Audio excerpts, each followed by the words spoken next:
How's it going, guys? It's Cass. We're currently in spoiler seasons for PoE2's next patch, patch 0.2, and a couple days ago, a few support gems were teased. So I thought I'd take the time to talk about how good they are and talk about some potential use cases for them as well. I think most of them will be pretty good, but later on in the video, I'll talk about one support that might change the spell meta completely. The first of which is Derange. What Derange does is it makes it so your spells cost energy shield equal to your intelligence, while making supported skills deal 8% more non-ailment damage over time per 100 intelligence. When it says non-ailment damage over time, this means things like poison, ignite, or bleed will not work with this support. As far as I know, the only skills currently in the game that will work with this are Essence Drain, Contagion, as well as Exsanguinate and Soul Rend. Now, it should also work with Vine Arrow, but I'm not sure of a situation where you'd want to stack Int and play Vine Arrow. All of the skills just mentioned are pretty bad in the current state of the game, so this support will be nice for these builds. However, I did want to point out the first line of this skill. Supported skills gain an energy shield cost equal to your intelligence. Currently, one of the most annoying parts of PoE2's gem system is how much gems cost as the skill scales as you level it. Hopefully something will be done in this patch to combat that issue, but if nothing is done for that mana cost, this skill will only exacerbate that issue with an ES cost as well. Let's say you have 500 ints, now you get 40% more damage over time, which is huge. It's better than Swift Affliction with no downside aside from the cost.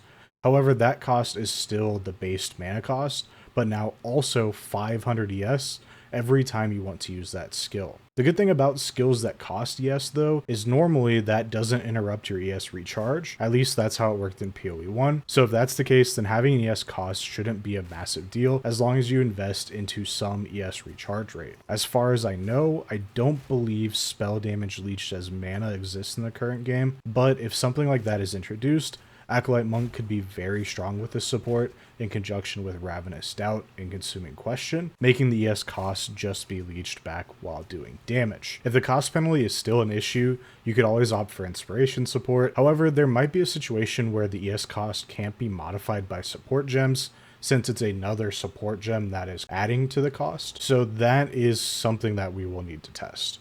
Overall, as long as the cost penalty isn't super annoying, this support has the potential to be very strong and will hopefully allow for chaos dot builds and other dot based builds to be competitive with the current meta.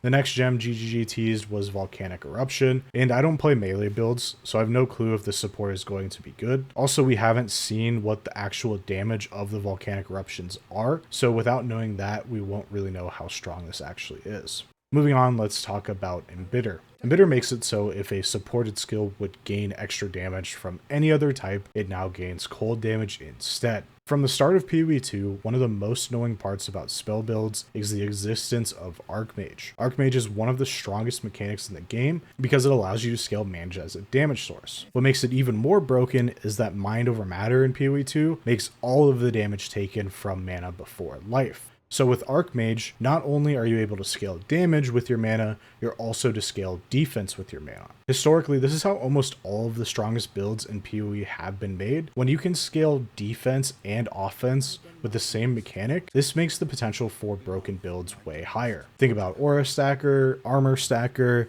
current mana stackers. All of these builds were built around scaling both defense and offense from the same general mechanics. Now back to Embitter. Since lightning damage from Archmage is as extra lightning damage, Embitter allows you to convert all of that extra damage to cold damage. So now you can fit Archmage into cold based builds without having to scale generic spell damage to get value from Archmage and your main skill. This makes it so you can further optimize your build toward cold damage with no downside of losing out on the extra lightning damage.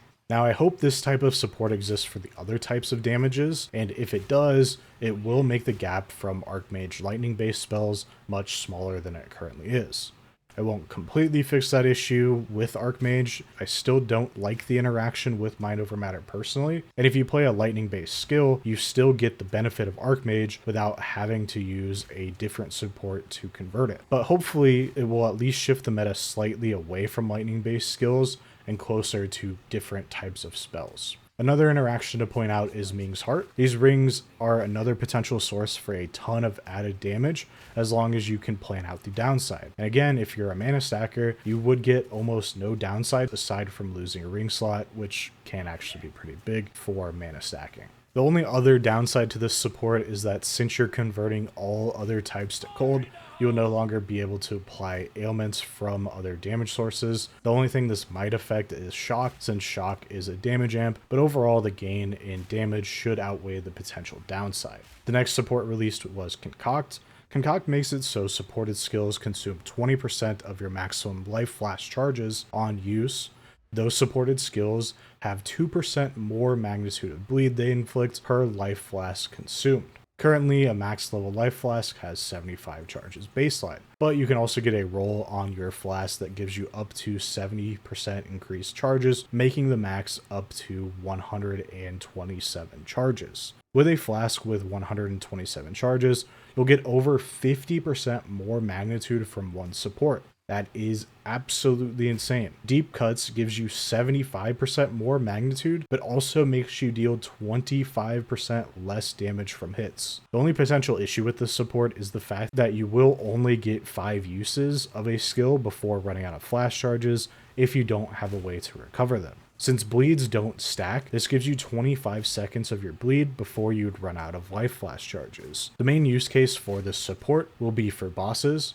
I don't see a situation when mapping with this skill will ever be super beneficial unless you invest in an absolute ton of charge recovery, but even the most amount of recovery, I don't think you'd ever be able to sustain this. On a 75 charge life flask, that's 15 charges per use. To put that into perspective, that's equivalent to using 5 concoction spells in one use. The amount of investment you would actually need to even get near the range of being able to sustain this is never going to be worth it. Also, this is a massive buff to Bleed Hammer of the Gods. Since this cooldown is so long, you have a ton of extra time to recover charges before the next use. So when Quinn plays the same build next league and tries to gaslight everyone that's not the same build, at least he'll be doing slightly more than 0 damage. The last support released is Commiserate. This support makes ailments inflicted by the supported skill have 30% increased magnitude if you are afflicted with that ailment when afflicting. When afflicting an ailment with the supported skill,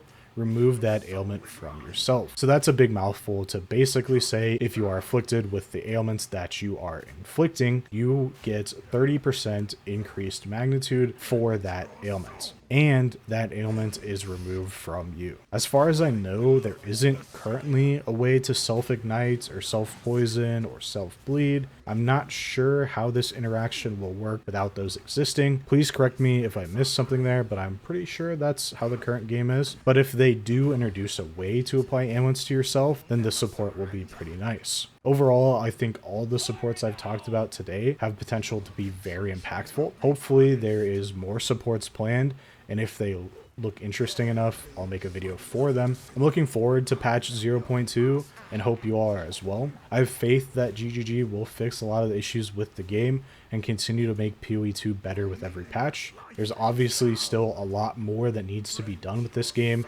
aside from adding support gems, but I do think it is good to see more supports added into the game for just general creativity. If you like this video or learned something, please leave a like and consider subscribing. I plan on making a ton of builds during next league, and if I find something fun or good, I'll make sure to make a guide for it.